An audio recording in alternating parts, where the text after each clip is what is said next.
قال هل علمتم ما فعلتم بيوسف وأخيه إذ أنتم جاهلون قالوا أئنك لأنت يوسف قال أنا يوسف وهذا أخي قد من الله علينا إنه من يتق ويصبر فإن الله لا يضيع أجر المحسنين قالوا تالله لقد آثرك الله علينا وإن كنا لخاطئين قال لا تثريب عليكم اليوم يغفر الله لكم وهو أرحم الراحمين اذهبوا بقميصي هذا فألقوه على وجه أبي يأت بصيرا وأتوني بأهلكم أجمعين ولما فصلت العير قال أبوهم إني لأجد ريح يوسف لولا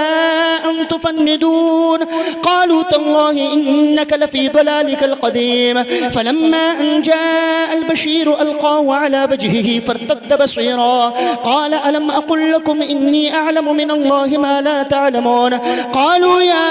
أبانا استغفر لنا ذنوبنا